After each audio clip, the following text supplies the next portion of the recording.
ನಾಟಕದಲ್ಲಿ ನನ್ನ ಪಾತ್ರ ಸೂತ್ರಧಾರ ಮತ್ತು ಪ್ರಾಣಿ ಅಮ್ಮ.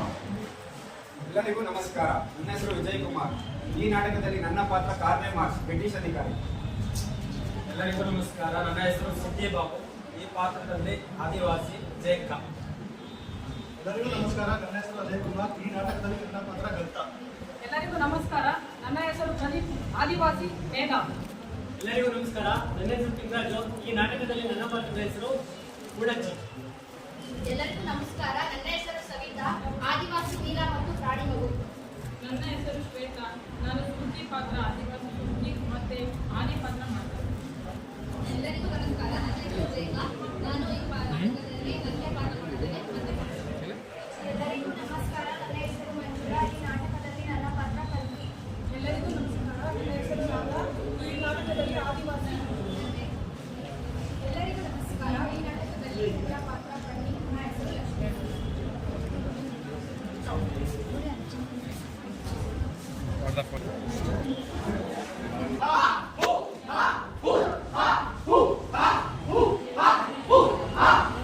ಲಕ್ಷ್ಮಿ. ಈ ನೆಲವನ್ನು ಬಗೆದು ಖನಿಜಗಳನ್ನು ಹೊರತೆಗೆದು ಹೊರದೇಶಕ್ಕೆ ಮಾರಿ ನಾನು ದೊಡ್ಡ ಶ್ರೀಮಂತಳಾಗುತ್ತೇನೆ. ಗಣಿಗಾರಿಕೆ ಮಾಡ್ತೀನಿ. ಈ ಕಾಡಲ್ಲಿ ಹುಲಿ, ಸಿಂಹ, ಆನೆ ಹಲವಾರು ಇವೆ. ಅವುಗಳನ್ನು ಬೇಟೆಯಾಡಿ ಅವುಗಳ ಚರ್ಮವನ್ನು ತೆಗೆದು ವಿದೇಶಕ್ಕೆ ಮಾರಿ ಹೆಚ್ಚು ಹಣ ಗಳಿಸಿ ದೊಡ್ಡ ಶ್ರೀಮಂತಳಾಗ್ತೀನಿ. ಬೇಟೆ ಬೇಟೆ ಬೇಟೆ. ಈ ಭೂಮಿಲಿ ರಾಸಾಯನಿಕ ಗೊಬ್ಬರಗಳನ್ನು ಹಾಕಿ ಬೇಗ ಬೇಗ ಬೆಳೆ ಬೆಳೆದು ಹೆಚ್ಚು ಹಣಕ್ಕೆ ಮಾರಿ ದೊಡ್ಡ ಶ್ರೀಮಂತಳಾಗ್ತೇನೆ. ಕೀಟನಾಶಕಗಳು, ರಾಸಾಯನಿಕ ಗೊಬ್ಬರಗಳು, ನನ್ಗೊಂದು ನನ್ನ ಗಂಡನಿಗೊಂದು ನನ್ನ ಮಕ್ಕಳಿಗೊಂದು ದೊಡ್ಡ ಬಿಲ್ಡಿಂಗ್ ಕಟ್ಟಿಸ್ತೀನಿ. ದೊಡ್ಡ ಕಾರ್ ತಗೊಂತೀನಿ. ಅದು ತುಂಬಾ AC ಹಾಕಿಸ್ತೀನಿ. ಐಷಾರಾಮಿ ಜೀವನ ಮಾಡ್ತೀನಿ. ಅಬ್ಬಬ್ಬ, ಎಂತ ದಟ್ಟವಾದ ಕಾಡು! ಈ ಕಾಡಿನ ಮರಗಳನ್ನು ಕಡಿದು ಬೆಟ್ಟ ಗುಡ್ಡಗಳನ್ನು ನೆಲಸಮ ಮಾಡಿ ಸ್ಮಾರ್ಟ್ ಸಿಟಿ ಮಾಡ್ತೀನಿ. ಮಹಾಜನಗಳೇ, ನಗರೀಕರಣ ಹೆಸರಿನಲ್ಲಿ ಡಾಂಬರೀಕರಣ ಮಾಡಿ ಒಂದು ಕಟ್ಟಿ ಬೆಳೆದಂಗ್ ಮಾಡ್ತೀನಿ. ಮಹಾಜನಗಳೇ, ಸ್ಮಾರ್ಟ್ ಸಿಟಿ ಮಾಡ್ತೀನಿ. ಪ್ಲಾಸ್ಟಿಕ್ ನಂತಹ ದೊಡ್ಡ ಫ್ಯಾಕ್ಟರಿ ತೆಗೆದು ಪ್ಲಾಸ್ಟಿಕ್ ಲೋಟ, ಪ್ಲಾಸ್ಟಿಕ್ ಚೀಲ, ಪ್ಲಾಸ್ಟಿಕ್ ತಟ್ಟೆ ಇವುಗಳನ್ನ ಬಳಸುವಾಗೆ ಮಾಡ್ತೀನಿ. ಪ್ಲಾಸ್ಟಿಕ್ ಮಯ ಮಾಡ್ತೀನಿ. ಪ್ಲಾಸ್ಟಿಕ್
ನಾಟಕ ನೋಡಲು ನೆರೆದಿರುವಂತಹ ಪ್ರೇಕ್ಷಕ ಮಹಾಶಯರಿಗೆ ನನ್ನ ನಮಸ್ಕಾರಗಳು.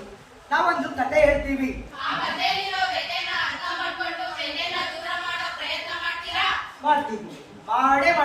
ಮಾಡ್ತೀರಿ ಅಲ್ವಾ?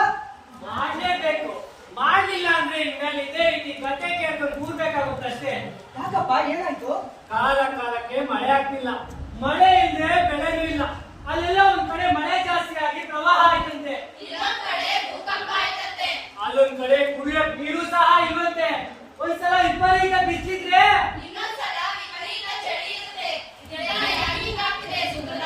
ಸರಿಯಾಗಿ ಸರಿಯಾದ ವಿಚಾರಕ್ಕೆ ಬಂದಿದ್ದೀರಾ.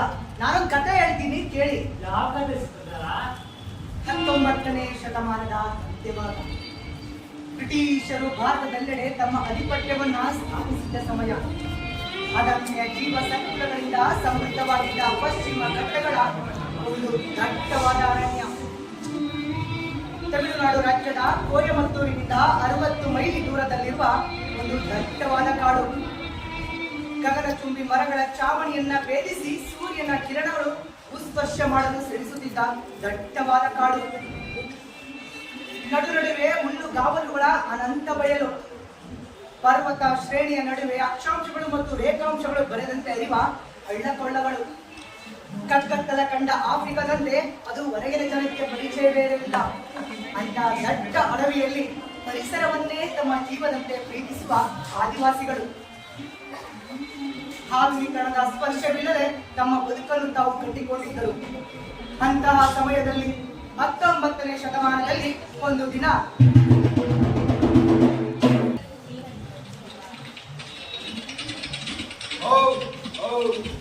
ನೀನು ಬಹಳ ದಣಿದಿದ್ದೀಯ.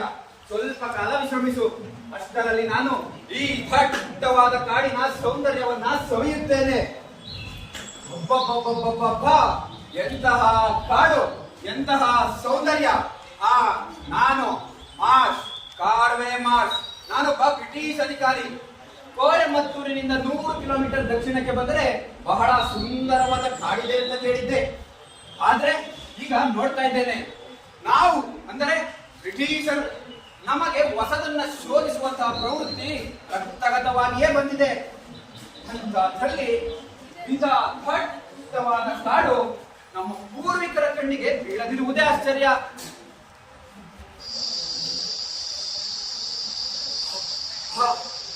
ಎಂತಹ ಕಗ್ಗತ್ತಲು! ಇಂತಹ ಕಗ್ಗತ್ತಲಲ್ಲೂ ಜೀರುಂಡೆಗಳ ಗದ್ದಲದಲ್ಲೂ ಮಹಾಮೌನ ಎಂತವನ ಎದೆಯನ್ನು ನಡುಗಿಸುವಂತಿದೆ. ಅಯ್ಯೋ ನನ್ನ ಕುದುರೆ ನಿಲ್ಲು! ಅಯ್ಯೋ ನನ್ನ ಕುದುರೆ ನಿಲ್ಲು! ಈ ದಟ್ಟಡದಲ್ಲಿ ನನ್ನೊಬ್ಬನನ್ನ ಬಿಟ್ಟೋಗಬೇಡ! ಅಯ್ಯೋ ನನ್ನ ಕುದುರೆ ನಿಲ್ಲು! ಅಯ್ಯಯ್ಯೋ, ಹೊರಟೆ ಹೋದೆಯಾ? ಏನು ಮಾಡಲೀಗ? ದಿಕ್ಕೇ ತೋಚುತ್ತಿಲ್ಲ. ಹಿಂದಿರುಗಿ ಹೋಗುತ್ತೇನೆಂಬ ಯಾವ ನಂಬಿಕೆಯೂ ನನಗಿಲ್ಲ. ಅಯ್ಯೋ, ಏನು ಮಾಡಲೀಗ?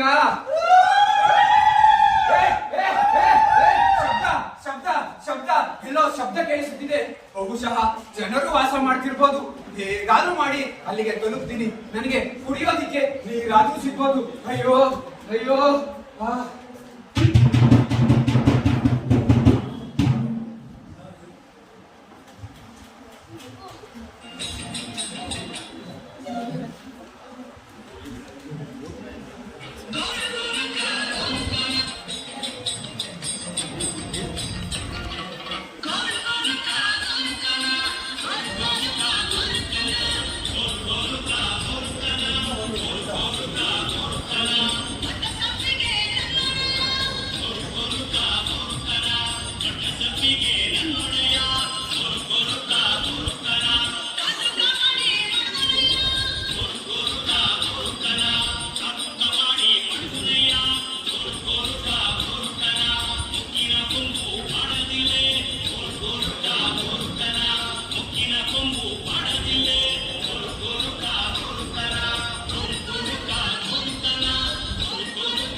ಇದೆ ಬಟ್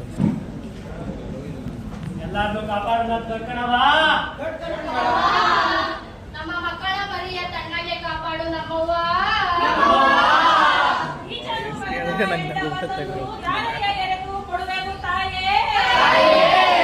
ನಿಂದು ಕೊಬ್ಬಿದ ಕುರಿ ಕೋಳಿ ಉಂಡವದನ್ನು ಕೊಡಬೇಕು ತಾಯೇ.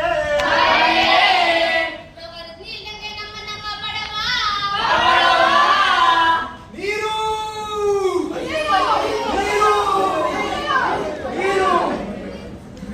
ಯಾರಾದ್ರೂ ಸ್ವಲ್ಪ ಕುಡಿಯೋದಕ್ಕೆ ನೀರು ಕೊಡಿ. ಉಣಸಿ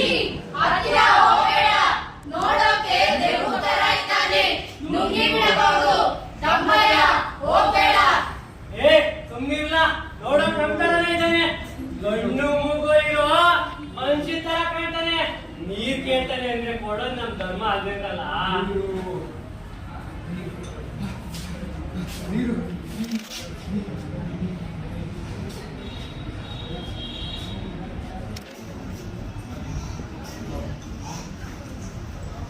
ಹಬ್ಬ ಹೋದ ಜೀವ ಮತ್ತೆ ಬಂದಂಗಾಯ್ತು. ಯಾರಪ್ಪ ಯಾರೀಗಲ್ಲ ಇಲ್ಲಿಗ ಹೇಗ್ ಬಂದ್ರಿ? ಇಂಥ ದಟ್ಟವಾದ ಕಾಡಲ್ಲಿ ಅದೇ ಜೀವನ ನಡೆಸ್ತಾ ಇದ್ದೀರಾ? ಅದೇನಂತ ಮಾತಾಡಿರಿ? ನಾವಿಲ್ಲಿ ಹೆಂಗ್ ಬಂದ್ವಾ? ನಮ್ ತಾತ ಮುತ್ತಾತನ ಕಾಂಗದಲ್ಲೂ ಇಲ್ಲಯ್ಯ ವಾಸ ಮಾಡ್ತಿರೋದು. ನಾವಿಲ್ಲಿ ರಾಜು ತರ ವಾಸ ಮಾಡ್ತಿದೀವಿ. ಅದು ಸರಿ, ನೀನ್ ಯಾರು ಹೇಳೋಲ್ಲ ಮಚ್ಚ? ಹಾ, ನಾನು ಮಾರ್ಷ್, ಕಾರ್ವೆ ಮಾರ್ಷ್. ನಾನೊಬ್ಬ ಬ್ರಿಟಿಷ್ ಅಧಿಕಾರಿ. ಈ ಕಾಡಿನಿಂದ ದೂರದಲ್ಲಿರೋ ಪಟ್ಟಣದಿಂದ ಬಂದಿದ್ದೀನಿ. ಈ ಕಾಡಲ್ಲಿರೋ ಮರಗಳಿಗಿಂತ 10-100 ಹೆಚ್ಚು ಪಟ್ಟು ಎತ್ತರವಾದ ಕಟ್ಟಡಗಳನ್ನ ನಮ್ ನಾಡಲ್ಲಿ ಕಟ್ಟಿದೀವಿ. ಬೆಟ್ಟ ಗುಡ್ಡನೆಲ್ಲ ಸೀಳಿ ಚಿನ್ನ ಬೆಳ್ಳಿನ ಹೊರ ತೆಗ್ದಿದ್ದೀವಿ. ಹರಿಯುವ ನದಿಗೆ ಅಣೆಕಟ್ಟನ್ನ ಕಟ್ಟಿ ಪ್ರಪಂಚದ ಪರಮ ಸುಖಗಳನ್ನ ಸೂರ್ಯ ಹೊಡಿತಾ ಇದ್ದೀವಿ. ಇಂಥ ಮರಗಳು ಸಿಕ್ಕರೆ ಬಿಡ್ತೀವ? ಇವನ್ನೆಲ್ಲ ಕಡ್ದು ಕೋಟಿಗಟ್ಟಲೆ ಹಣಕ್ಕೆ ಮಾರಿ ವಿಮಾನ ಕೊಂಡ್ಕೊಂಡು ಚಂದ್ರಲೋಕ ಪ್ರಯಾಣ ಬೆಳೆಸ್ತೀವಿ. ನಿಜಾನ ನಂಬೋದ? ಚಂದ್ರ ಮ್ಯಾಕ್ ಹೋಗ್ತೀರಾ, ಕೆರೆಗೆ ಹೋಗ್ತೀರಾ, ತಿನ್ನಕೇನ್ ಮಾಡ್ತೀವಿ? ಇದೆಯಲ್ಲ, ಭೂಮಿನ ಬಗ್ಗೆದು ಚಿನ್ನ ಬೆಳ್ಳಿನ ಹೊರ ತೆಗೆದು ಚಿನ್ನದ ನಾಣ್ಯ ತಯಾರು ಮಾಡೋದು, ನಿಮ್ಮಂತ ಶ್ರಮ ಮಾಡಿಸ್ಕೊಂಡು ಫ್ಯಾಕ್ಟ್ರಿ ಕಟ್ಟೋದು. ಏನು ಚಿನ್ನ ತೆಗಿತೀರಾ? ಚಿನ್ನನ ತಿನ್ನೋಕಾಯ್ತದ? ಭೂಮಿ ತಾಯಿ ಬೆಳೆ ಕೊಟ್ರೆ ತಾನೇ ತಿನ್ನೋಕಾಗೋದು. ನಾಗರಿಕತೆ ಇಲ್ಲಿದ್ಮೇಲೆ ನನ್ನ ಮಾತು ನಿಮ್ಗೆ ಅರ್ಥ ಆಗಲ್ಲ ಬಿಡಿ. ನೋಡಿ, ನೀವೇನೋ ಈ ಕಾಡಲ್ಲಿ ಕಾಡು ಪ್ರಾಣಿಗಳ ತರ ಬದುಕ್ತಾ ಇದ್ದೀರಾ. ಆದ್ರೆ ನಿಮ್ಮ ಮಕ್ಕಳು, ಮೊಮ್ಮಕ್ಕಳು, ಮರಿ ಮೊಮ್ಮಕ್ಕಳು ಚೆನ್ನಾಗಿ ಬದುಕ್ಬೇಕು ತಾನೆ. ನಮ್ಮಂಗೆ ಆಧುನಿಕತೆ ಜನಾಂಗದವ್ರ ತರ ಆಗ್ಬೇಕು ತಾನೆ. ಇಡೀ ವಿಶ್ವವನ್ನೇ ಆಳೋ ರಾಣಿಯ ಸೇವಕನಾಗಿ ಬಂದಿದ್ದೀವಿ. ನನ್ನ ಮಾತು ಕೇಳಿ, ನಿಮ್ಗೆಲ್ರಿಗೂ ಒಳ್ಳೇದಾಗುತ್ತೆ. ನೀವೆಲ್ಲರೂ ನನ್ನ ಜೊತೆ ಬನ್ನಿ. ಆಯ್ತು ಆಯ್ತು ಬುದ್ಧಿ. ಹಾಗಾದ್ರೆ ಈಗ ಈ ಇಡೀ ಕಾಡಿನ ಸಂಪೂರ್ಣ ಪರಿಚಯ ನಿಮಗಾಗ್ಬೇಕು. ಈ ಕಾಡಿನ ಸಂಪೂರ್ಣ ಪರಿಚಯ ನಾ ಮಾಡಿಸ್ತೀನಿ. ನಡೆ ಬನ್ನಿ ಬುದ್ಧಿ. ಅಗೋ, ಅಲ್ಲಿ ಕಾಣ್ತಿದ್ಯಲ್ಲ ಬೆಟ್ಟ, ಬಲು ದೊಡ್ಡದು. ಈ ನದಿ ಇದೆಯಲ್ಲ, ಈ ನದಿ ಆ ಬೆಟ್ಟ ತಪ್ಪಲಿಂದ ಬೀಳುತ್ತೆ. ಈ ನದಿ ನಮ್ಗೆ ತಾಯಿ ಇದ್ದಂಗೆ. ಈ ನದಿಗೆ ಅಣೆಕಟ್ಟನ್ನ ಕಟ್ಟಿ ಕರೆಂಟ್ ಉತ್ಪಾದನೆ ಮಾಡಿ ನಗರಗಳಿಗೆ ಮಾರಾಟ ಮಾಡಬಹುದು. ಆಗ ನಿಮ್ಮ ಮಾಡಿಗೂ ಕರೆಂಟ್ ಬರುತ್ತೆ. ಅಗೋ, ಅಲ್ಲಿ ಕಾಣಿಸ್ತಿದ್ಯಲ್ಲ ಆ ಬೆಟ್ಟಕ್ಕೆ ಅಲ್ಲ, ನಾವು ಅದರಲ್ಲೇ ಕೈ ಮುಗಿತೀವ್ರ. ಸೀಳಿದ್ರೆ 1000 ಟನ್ ಚಿನ್ನ ಬೆಳ್ಳಿ ನಾವು ಹೊರ ತೆಗಿಬಹುದು. ಅಷ್ಟೇ ಯಾಕೆ, ಹೆಚ್ಚಾನು ಸಿಗಬಹುದು. ಅಗೋ, ಅಲ್ಲಿ ಕಾಣಿಸ್ತಿದ್ಯಲ್ಲ ಬೆಟ್ಟ, ಬೆಟ್ಟಕ್ಕೆ ತಪ್ಪಿದ್ದೀರಾ ನಾವು ಮನೆ ಕಟ್ಕೊಂಡಿದ್ದು. ಇದೆಂತ ಜಾಗ! ಹೇಗಾದ್ರೂ ಮಾಡಿ ನಮ್ಮ ನಾಡಿನ ಹಾದಿ ಕಟ್ಟಿದ್ದು, ನಮ್ಮ ನಾಡಿನಿಂದ ಯಂತ್ರಗಳನ್ನ ತರಿಸಿ ಇಲ್ಲಿ ಬಳಸಿ ಈ ಎಲ್ಲಾ ಮರಗಳನ್ನ ಕಳಿಸಿ ಇಲ್ಲಿ ಈ ಬೆಳಿತೀನಿ ಕೂಡಚ್ಚಿ ಇದ್ದ ಕಗ್ಗತ್ತಲ್ಲಿ ನಂತಿರುವ ಕಾಡಿಗೆ, ಹೆಮ್ಮರಗಳನ್ನ ಹೊಂದಿರುವಂತಹ ಕಾಡಿಗೆ ವಾಲ್ಪರೈ ಎಂಬ ಹೆಸರೇ ಸೂಕ್ತ. ವಾಲ್ಪರೈ, ವಾಲ್ಪರೈ ಚೆನ್ನಾಗಿದೆ, ಚೆನ್ನಾಗಿದೆ. ನಾಳೆನೆ ನಾನು ನೀನು ನಮ್ ನಾಡಿಗೆ ಹೋಗೋಣ. ನಮ್ ನಾಡಿನ ಸಂಪೂರ್ಣ ಪರಿಚಯ ನಿನಗೆ ಮಾಡಿಸ್ತೀನಿ. ನೀವು ಎಷ್ಟು ಹಿಂದುಳಿದಿದ್ರ ಅಂತ ನಿಮ್ಗೆ ಅರ್ಥ ಆಗುತ್ತೆ. ಆಯ್ತು ಬುದ್ಧಿ. ನಡೀರಿ, ಬನ್ನಿ ಬುದ್ಧಿ.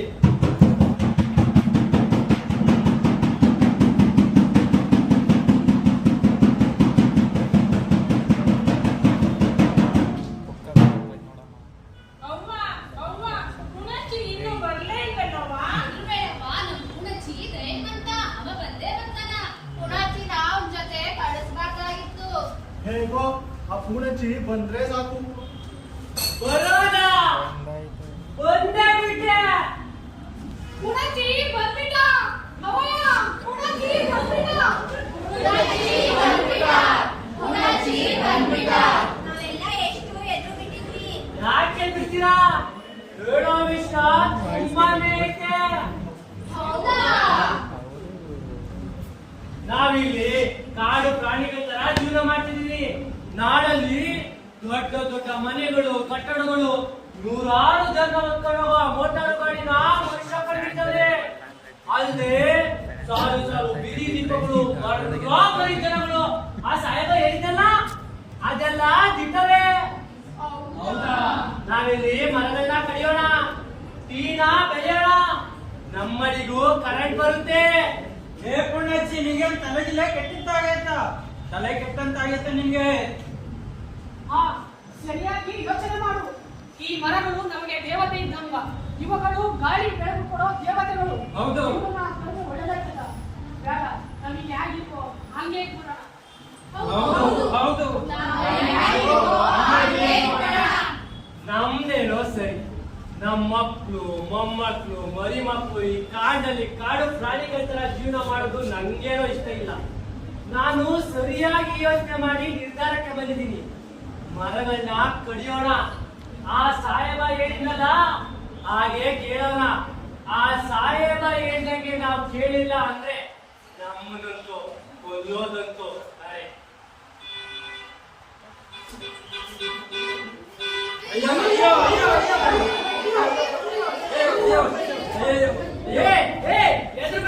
ಎದುರುಬೇಡಿ, ಇದೇ ಆ ಮೋಟಾರ್ ಗಾಡಿ. ಇದ್ರಲ್ಲೇ ನಾ ಪೇಟೆಯಿಂದ ಬಂದಿದ್ದು. ಕೂಡಚ್ಚಿ, ಮರಗಳನ್ನ ಕಡಿಯೋ ಕೆಲಸ ಈಗಲೇ ಆರಂಭಿಸೋಣ. ಆಯ್ತು ಬುದ್ಧಿ. ಹಾ, ಬನ್ನಿ.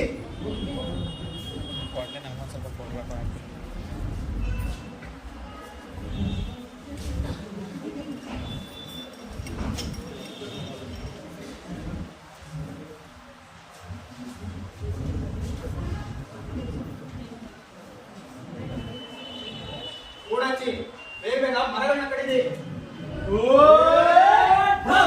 ಇಷ್ಟು ದಿನ ಈ ಮರಗಳು ನಮ್ಗೆ ನೆರಳು ಕೊಡ್ತಾ ಇದ್ವು. ನಮಗೆ ಆಹಾರ ಕೊಡ್ತಾ ಇದ್ವು. ಇಷ್ಟು ದಿನ ಈ ಮರಗಳು ನಮಗೆ ಮೋಡಗಳನ್ನು ತಡೆದು ಮಳೆ ಸುರಿಸುವಂತೆ ಮಾಡ್ತಾ ಇದ್ವು. ಕೂಡಚ್ಚಿ, ಮಾತಿಸಿ ಮರಗಳನ್ನ ಬೇಗ ಕಡಿದಿ. ವಿಜಯ್, ಬೇಗ ಮರಗಳನ್ನ ಕಡಿದಿ.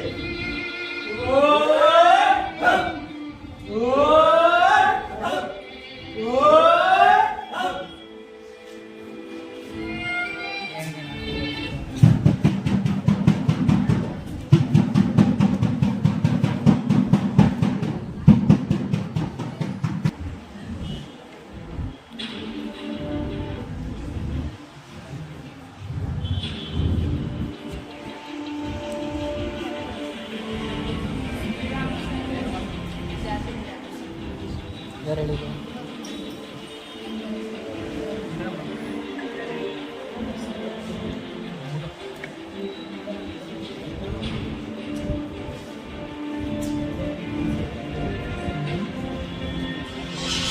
ಏನು ಸರ್? ಏನಕ್ಕೆ ಲೆನ್ಸ್ ಇದಾಗ್ತದೆ.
ಮಾರ್ಷರ ನಿಧನ ಹೊಂದಿದ. ಆದರೆ ಕತೆ ಇಲ್ಲಿಗೆ ಮುಗಿಯಲಿಲ್ಲ.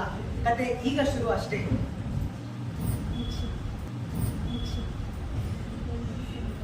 ಭೂಮಿಯ ಮೇಲಿರುವ ಸಾವಿರಾರು ಜೀವ ಸಂಕುಲಗಳಂತೆ ತಾವು ಕೂಡ ಒಂದು ಪುಟ್ಟ ಜೀವಿ ಎಂದು ಭಾವಿಸಿದಂತಹ ಆದಿವಾಸಿಗಳು ಎಲ್ಲ ಮನುಷ್ಯರಂತೆ ತಾವು ಕೂಡ ತಮ್ಮ ಜೀವನವನ್ನ ನಡೆಸ್ತಾ ಇದ್ರು.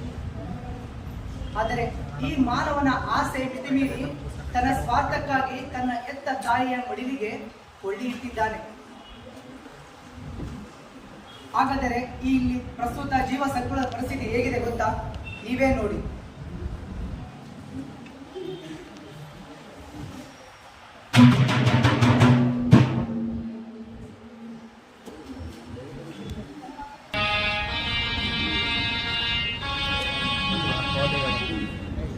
ಕರೆಕ್ಟಾಗಿ ಉಳಿಕೆ ಮಾಡಿ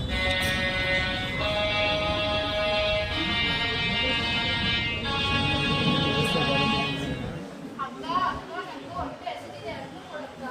ಒಂದೇ ಹಣ್ಣಿರೋದು, ನನಗೂ ತುಂಬಾ ಹೊಟ್ಟೆ ಹಸಿವಾಗಿದೆ, ಕೊಡಲ್ಲ ಹೋಗೆ.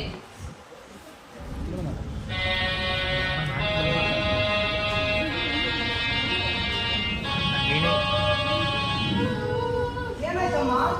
ಅಮ್ಮ ತುಂಬಾ ಹೊಟ್ಟೆ ಹಸಿವಾಗ್ತಿದೆ, ಹಣ್ಣು ಕೊಡಮ್ಮ. ಮರುಗಡೆ ಇಲ್ಲಮ್ಮ, ಹಣ್ಣು ಇಲ್ಲಿಂದ ಕೊಡ್ಲಮ್ಮ. ನಾಳೆ ಹುಡುಕ್ತೀನಿ ಅಮ್ಮ. ಹುಷಾರಮ್ಮ, ಮರುಗಳಿಲ್ಲಮ್ಮ, ನೆಲದ ಮೇಲೆ ಓಡಾಡ್ಬೇಕು. ಹುಷಾರು. ಸರಿ ಆಯ್ತು ಅಮ್ಮ. ಅಣ್ಣ ಗಿಣಿ ಹಾಕೊಂಡಿದ್ದೆ ನೋಡು. ಅಣ್ಣ ಗಿಣಿ ಹಾಕೊಂಡಿದ್ದೆ ನೋಡು.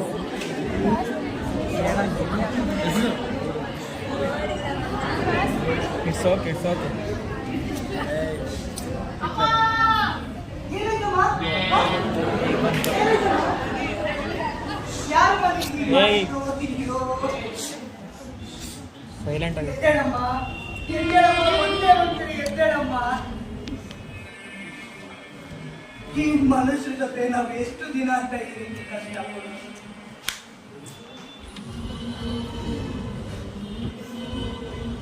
ಈ ಮನುಷ್ಯರ ಜೊತೆ ನಾವು ಇನ್ನು ಎಷ್ಟು ದಿನ ಅಂತ ಕಷ್ಟಪಡಬೇಕು? ನಮ್ಮ ತಾತ ಮುತ್ತಾತನವರ ಕಾಲದಿಂದ ಕೂಡ ನಮ್ಮ ಪೂರ್ವಜರೆಲ್ಲ ಮರದಿಂದ ಮರೆಗೆ ಜಿಗಿಯುತ್ತಾ ಎಷ್ಟೊಂದು ಕಾಡನ್ನ ಪಸರಿಸ್ತಾ ಇದ್ರು. ನೂರಾರು ಬಗೆಯ ಹಣ್ಣುಗಳನ್ನು ತಿನ್ನುತ್ತಾ ತರತರಹದ ಹೂಗಳ ಚಂದಾನ ಸವಿಯುತ್ತಾ ಸಂತೋಷದಿಂದ ನಡೆದಾಡ್ತಾ ಇದ್ರು. ಕೊಂಬೆಯಿಂದ ಕೊಂಬೆಗೆ ಜಿಗಿಯುತ್ತಾ ಎಷ್ಟೊಂದು ಮರಗಳ ಬೀಜನ ಪ್ರಸರಣ ಮಾಡುತ್ತಾ ಈ ಕಾಡನ್ನ ಹೆಚ್ಚಿಸ್ತಿದ್ರಂತೆ. ನೆಲಕ್ಕೆ ಇಳಿಯುತ್ತಿದ್ದ ಉದಾಹರಣೆಗಳೇ ಇರ್ಲಿಲ್ವಂತೆ. ಆದ್ರೆ ಅವು ನಮ್ಗೆಲ್ಲ ಹಂತೆ ಹಂತೆಗಳಷ್ಟೇ. ನಾವು ನಡೆದಾಡಬೇಕು, ನಾವು ಓಡಾಡಬೇಕು, ನಮಗೂ ದಾರಿ ಬಿಡಿ. ಆದಿ ಬೀದಿಗಳಲ್ಲಿ ನೀವು ಮತ್ತು ನಿಮ್ಮ ವಾಹನಗಳೇ ತುಂಬಿವೆ. ಮೈ ಮೇಲೆ ಎಚ್ಚರವಿಲ್ಲದಂತೆ ಸಾಗುತ್ತೀರಿ. ನೋವಿನಲ್ಲೂ ನಲಿವಿನಲ್ಲೂ ಪಟಾಕಿ ಸಿಡಿಸುತ್ತೀರಿ. ನಮ್ಮ ಹೃದಯ ಸಿಡಿದಂತಾಗುತ್ತದೆ ಮತ್ತು ಗುಂಡುಗಳನ್ನು ಸಿಡಿಸಬೇಡಿ. ನಮ್ಮ ಶಾಂತಿಯನ್ನ ಕದಡಬೇಡಿ.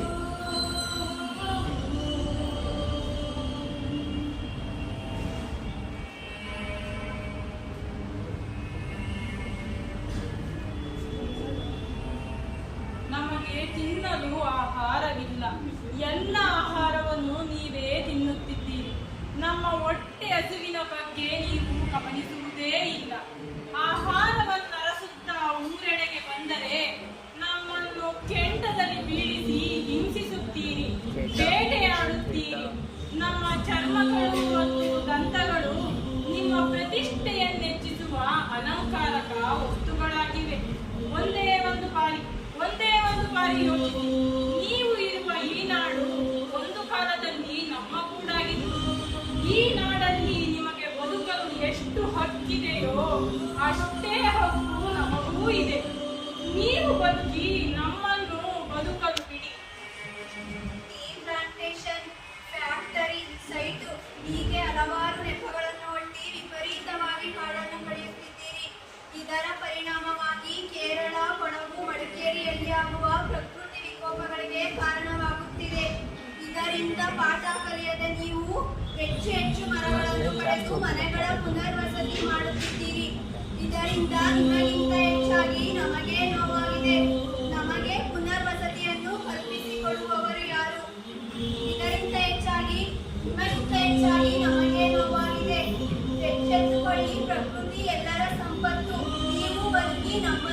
ನಮ್ಮನ್ನು ಬಿಡಿ. ಅಯ್ಯೋ ಹಣ್ಣು ಕೊಟ್ಟಿಲ್ಲ ಅಂತ ಅಮ್ಮನ ಹತ್ರ ಚಾಡಿ ಹೇಳ್ಕೊಂಡು ಹೇಗ್ ಮಲಗಿದ್ದಾಳೆ ನೋಡು. ಏನ್ ಮಾಡೋದು ಇವಾಗ? ಹಾ, ನನ್ನ ಹತ್ರ ಒಂದು ಉಪಾಯ ಇದೆ.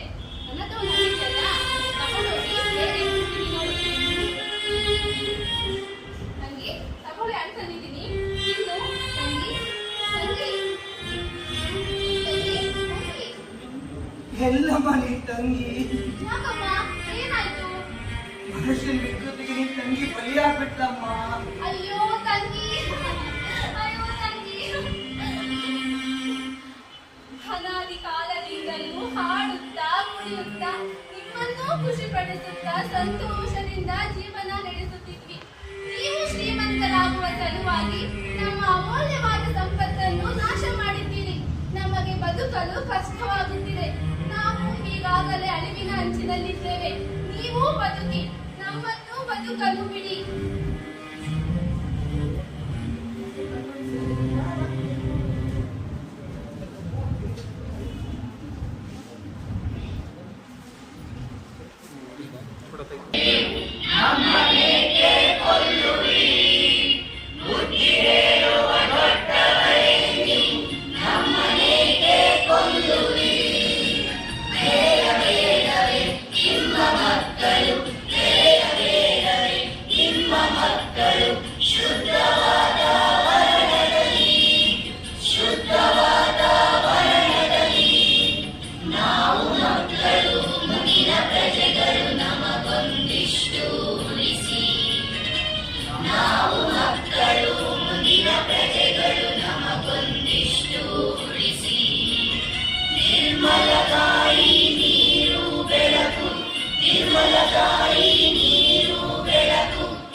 ಜೀವ ಸಂಕುಲಗಳು. ಆದ್ರೆ ಮಾನವ ತನ್ನ ಸ್ವಾರ್ಥಕ್ಕಾಗಿ ಇಡೀ ಜೀವ ಸಂಕುಲವನ್ನೇ ನಾಶ ಮಾಡೋದಕ್ಕೆ ನಿಂತಿದ್ದಾನೆ. ಇದು ಹೀಗೆ ಮುಂದುವರೆದರೆ ಇಡೀ ಜೀವ ಸಂಕುಲವಂತೂ ನಾಶವಾಗುವುದು ಖಚಿತ. ಇದು ಹೀಗೆ ಮುಂದುವರೆದರೆ ಇಡೀ ಜೀವ ಸಂಕುಲವೇ ನಾಶವಾಗುವುದು ಖಚಿತ. ಏನು? ಇಡೀ ಜೀವ ಸಂಕುಲವೇ ನಾಶವಾಗುತ್ತಾ? ನಾವೀಗ ಏನು ಮಾಡಬೇಕು? ಇರುವುದೊಂದೇ ಪರಿಹಾರ, ಕಾಡನ್ನು ಉಳಿಸುವುದು ಮತ್ತು ಬೆಳೆಸುವುದು. ಹೌದು, ಕಾಡನ್ನು ಉಳಿಸೋಣ, ನಾಡನ್ನು ಬೆಳೆಸೋಣ. ಕಾಡನ್ನು ಉಳಿಸೋಣ, ನಾಡನ್ನು ಬೆಳೆಸೋಣ. ಪರಿಸರವನ್ನು ರಕ್ಷಿಸಿ, ಪರಿಸರವನ್ನು ಪ್ರೀತಿಸಿ. ಪರಿಸರವನ್ನು ರಕ್ಷಿಸಿದರೆ ಅದು ನಮಗೆ ರಕ್ಷಿಸುತ್ತದೆ. ವೃಕ್ಷ ರಕ್ಷತಿ ರಕ್ಷಿತಃ, ವೃಕ್ಷ ರಕ್ಷತಿ ರಕ್ಷಿತಃ, ವೃಕ್ಷ ರಕ್ಷತಿ ರಕ್ಷಿತಃ, ವೃಕ್ಷ ರಕ್ಷತಿ ರಕ್ಷಿತಃ. ಧನ್ಯವಾದ.